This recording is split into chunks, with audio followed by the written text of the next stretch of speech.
ఈరోజు చాలా దురదృష్టకరమైనటువంటి సన్నివేశం. అంబటి రాంబాబు గారిని అరెస్ట్ చేయటం, సరే విడుదలవుతారంటే మళ్ళీ ఇంకో పీటీ వారెంట్ అరెస్ట్ చేయటం, ఈ విధంగా అరెస్టుల మీద అరెస్టులు చేసి జైల్లో పెట్టడం అది ఎంతవరకు సమంజసమో వారి విజయంకే విడిచిపెడుతున్నారు. నేను చాలా స్పష్టంగా చెప్పదలుచుకున్నాను, ఈ విధమైనటువంటి అరెస్టులు మీరు ఈ రాష్ట్రంలో చేస్తే భయపడిపోయి ఏదో చేస్తారనుకుంటే అది చాలా పొరపాటు. మీరేం చేశారు? అంబటి రాంబాబుని అరెస్ట్ చేశారు, తర్వాత మన జోగి రమేష్ని అరెస్ట్ చేశారు, తర్వాత మన మిథున్ రెడ్డిని అరెస్ట్ చేశారు, చెవిరెడ్డి భాస్కర్ రెడ్డిని అరెస్ట్ చేశారు. మరి అరెస్టే చేయలేదు కానీ మహిళ అయినటువంటి విడుదల రజనీ గారిని మీరు ఇష్టం వచ్చినట్టుగా పిన్నెల రామకృష్ణారెడ్డి గారిని అరెస్ట్ చేశారు. తర్వాత మన ఎవరిది దమ్మనాయుడిని అరెస్ట్ చేశారు. ఈ విధంగా అరెస్టుల మీద అరెస్టులు చేసుకుంటూ వెళ్తున్నారు. ఈ అరెస్టుల వల్ల ఏంటవుతుంది? బెదిరిపోయి ఏదో చేస్తామనుకుంటున్నారా?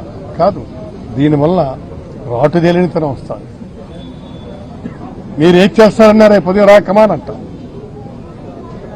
దీనికి పర్ఫెక్షన్ వచ్చింది, అర్థం కాలేదా? రాష్ట్రంలో ప్రభుత్వం ఇచ్చింది దేనికోసం? మిమ్మల్ని పాలించమని. పాలించమంటే ఏ విధంగా పాలించమని? ఈ విధంగా. ఎంత అన్యాయం అండి ఇది! ఈ విధంగా పాలించమంటే ఎవడైనా పాలిస్తాడు, దానికేముంది? మీరు 4 తడవలు ముఖ్యమంత్రిగా చేసినటువంటి మీరు ఏ విధంగా పాలించాలో మీకు తెలీదా? మీకు తెలిసినటువంటిది ఏంటి?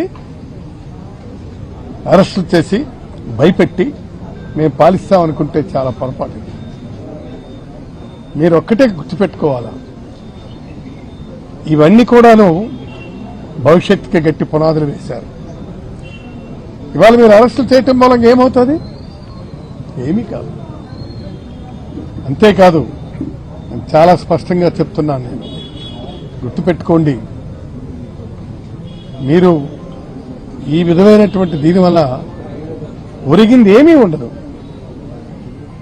తర్వాత అన్నిటికంటే ముఖ్యమైనటువంటి విషయం ఏమిటంటే, మీరు వీళ్ళని అరెస్టులు చేసి మీరు ఇంకేదో సాధించాలనుకుంటే చాలా పొరపాటు పడుతున్నారని చెప్పి మీ అందరికీ విజ్ఞప్తి చేస్తూ ఈ అరెస్టులతో ఇక్కడికి ఆపండి. ఇక మీరు తిరుపతి లడ్డూ ప్రసాదానికి వెళ్తే అందులో ఇవి కలిసింది, అది కలిసింది, పందికోవు కలిసింది, గోమాంసం కలిసింది, ఇష్టం వచ్చినట్టుగా మీరు కామెంట్లు చేస్తున్నారు. అవి రుజువయ్యాయి, అది కాదు అని రుజువైంది. ఎవరు ఎంక్వైరీ వేసినటువంటి అధికారులే చెప్పారు. అది కాదు అని చెప్పినా కూడా మీరు వెంటనే మళ్ళీ ఇంకోటి వేశారు. ఇవాళ సింగిల్ మెన్ కమిషన్ ఇస్తున్నారు. ఏం చేయడానికి మీరు అందరినీ ఇదంటించడానికి చూస్తున్నారా?